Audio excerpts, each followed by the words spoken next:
Aujourd'hui, au bout du fil, nous avons Kim Saint-Pierre, médaillé d'or aux derniers Jeux olympiques de Vancouver, qui participe à la campagne Je craque pour toi, mon coco. Bonjour, Madame Saint-Pierre. Bonjour, ça va bien? Oui, ça va très bien, merci. Madame Saint-Pierre, c'est quoi votre rapport avec les œufs?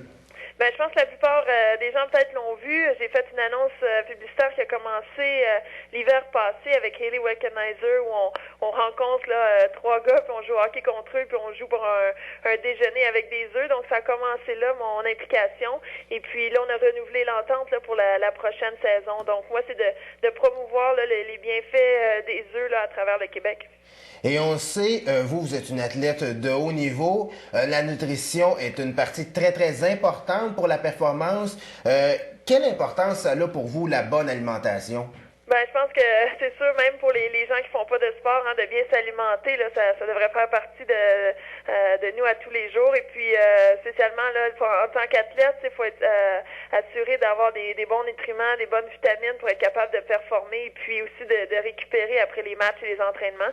Et puis, moi, c'est sûr qu'avec les œufs, là, c'est déjà une super protéine et puis il n'y a pas beaucoup de calories non plus. Et puis, ça m'offre plein de vitamines. Donc, c'est sûr que c'est un élément qu'on peut aussi là, avoir à tous les jours. Je pense que souvent on a entendu dire que les œufs, on ne pouvait pas en prendre à tous les jours, mais il n'y a aucun problème là, à en consommer régulièrement. Et puis on le sait, Madame Saint-Pierre, vous avez remporté la médaille d'or avec l'équipe canadienne. Comment c'est gagner une médaille d'or dans son propre pays?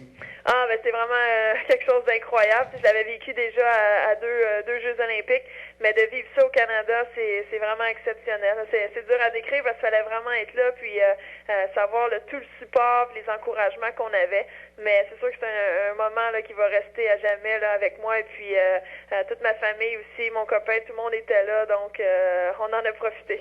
Est-ce que ça a un goût plus amer, une médaille d'or olympique, quand nous ne sommes pas devant le filet pour le match de médaille d'or? Pas du tout parce que j'ai quand même 11 ans d'expérience avec l'équipe nationale et puis depuis que j'ai eu 8 ans que je suis gardienne de but, donc c'est sûr que j'en ai joué des matchs puis il y a des fois que j'ai dû regarder le match du banc, mais faut réaliser que j'ai fait exactement tout ce que les autres ont fait, c'est le même entraînement, c'est juste de un match sur 60 cette année, donc faut pas s'en faire. C'est sûr que sur le coup, je suis une compétitrice puis c'est moi qui voulais jouer ce match-là, mais j'avais aucun contrôle sur la décision de l'entraîneur. Donc, une fois que j'ai compris tout ça, c'était de profiter du moment parce que, dans le fond, on va se souvenir de la médaille d'or puis moins de qui a joué, qui a pas joué. D'accord. Et puis, au niveau du hockey féminin, on sait que vous avez déjà joué plus jeune contre des gars. Comment ça va le hockey féminin au Québec? Ça va de mieux en mieux et puis faut continuer justement à donner des heures de glace et puis à créer des associations de hockey féminin. Je pense que moi quand j'ai commencé, j'avais pas bien le choix, j'étais comme la seule fille qui joue au hockey dans la région, mais maintenant là, je pense que les petites filles ont la chance de commencer tôt à jouer avec des filles. Sinon, moi je me suis développée en jouant au hockey masculin puis il y a rien de mal à ça non plus.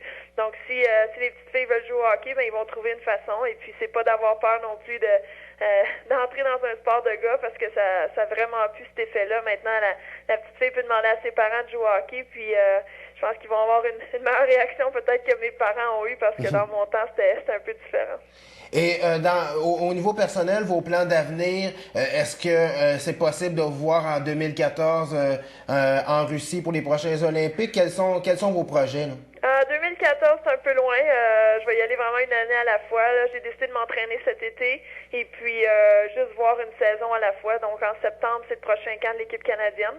Donc on verra rendu là si je décide de me lancer pour une autre saison. Mais moi j'ai joué au hockey toute ma vie, donc c'est dur de se voir arrêter quand on a encore une grande passion et que ça va bien physiquement. Mais je vais y aller là après l'été prendre une décision pour la prochaine année.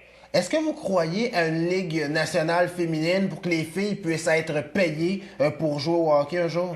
On l'espère, hein. On voit les gars professionnels être payés des millions, puis nous, dans le fond, on fait exactement la même chose. Là, on s'entraîne tout autant et puis on joue le même nombre de matchs. Donc, on espère avoir droit à l'équité à un certain moment. Mais on sait qu'on a beaucoup de travail à faire. on essaie peut-être là, de faire une entente avec la Ligue nationale pour qu'ils nous supportent. Mais bon, ça c'est pas facile. Moi, je pense qu'il faut de la patience. Et puis, si un jour je prends ma retraite, ben, je vais essayer de rester impliquée pour justement aider à créer notre propre ligue professionnelle. Ben, Madame Saint-Pierre, on vous remercie beaucoup de votre temps avec nous et on vous félicite encore une fois pour votre médaille d'or à Vancouver. Ben, je merci d'avoir pris le temps. Merci beaucoup. Au revoir.